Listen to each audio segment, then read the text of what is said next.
સર્વ વાલા મુક્તોની આ સેવકના પ્રેમ ભર્યા જય સ્વામિનારાયણ. તારીખ 6/7/2026 વાર સ્વામિનારાયણ.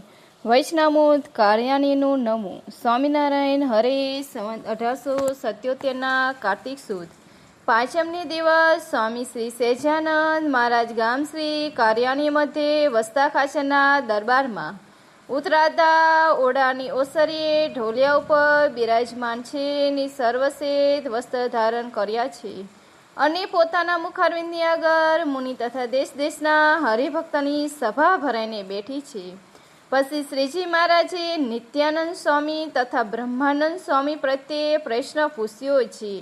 જેની એવી મલિન રીસ હોય છે, જેની ઉપર આટી પડે તે સંગાથે આટી મૂકે જ નહીં. પાડાની પેઠે રીસ રાખ્યા જ કરે એવો જે હોય તેને એ સાધુ કહીએ કે ન કહીએ. પછી એ બે બોલ્યા જે એવો હોય તેને તો સાધુ ન કહેવાય. પછી મુક્તાનંદ સ્વામી પ્રશ્ન પૂછ્યો છે, હે મહારાજ, જેને ભગવાનનો ભક્ત હોય ને તેને કોઈ ભગવતીનો હૈયામાં અવગુણ આવતો હોય અને તેને કરીને તે ભગવાનના ભક્ત ઉપર રીસ ચડતી હોય તો તે અવગુણ ટાળ્યાનો શું ઉપાય છે? પછી શ્રીજી મહારાજ બોલ્યા છે, જેના હૈયામાં ભગવાનની ભક્તિ હોય ને ભગવાનનો મહિમા જાણતો હોય તેને ભગવાનના ભક્તનો અવગુણ આવે નહીં અને ભગવાનમાં ભક્ત ઉપર રીસની આટી બંધાય જ નહીં. જેમ ઉદ્ધવજી જો ભગવાનના મહિમાને સમજતા હતા તો એમ વર માગ્યો છે આ ગોપીઓના ચરણ રજના અધિકારી એવા છે. વૃંદાવનને વિશે લતા તથા તૃણ તથા ગુજ તેને વિશે હું પણ કોઈક થાવું અને શ્રીકૃષ્ણ ભગવાનને વૃંદાવનને વિશે વૃક્ષને તથા પક્ષીને તથા મુગલાને બળદેવને આગળ અતિ મોટા ભાગ્યવાળા રહો.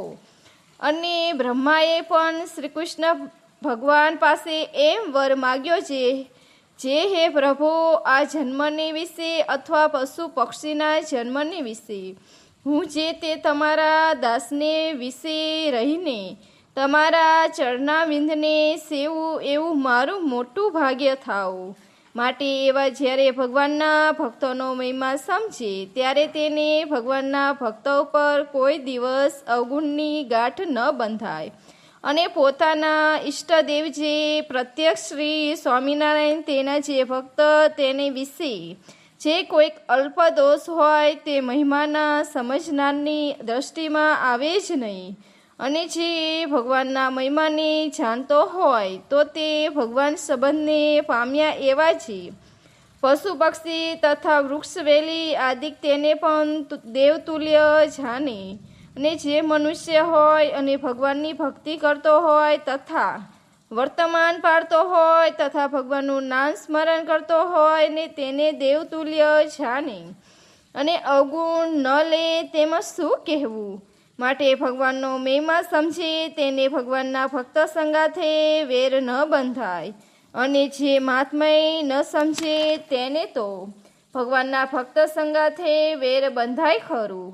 માટે જે ભગવાનનું તથા ભગવાનના ભક્તનું મહાત્મય ન જાણતો હોય તો તે સત્સંગી તો પણ તેને અર્ધો સત્સંગી જાણવો. માટે ભગવાનના ને ભગવાનના ભક્તોનો મહિમા સમજે તો તે ભક્તના હૈયામાં કોઈ કારે હરિભક્ત સંગાથે વેર બંધાય નહીં. એનો એ ઉત્તર છે. ઇતિ વૈષ્ણવમૂત કાર્યાણીનું નવમું પૂરું થયું. સહેજાનંદ સ્વામી મહારાજની છે.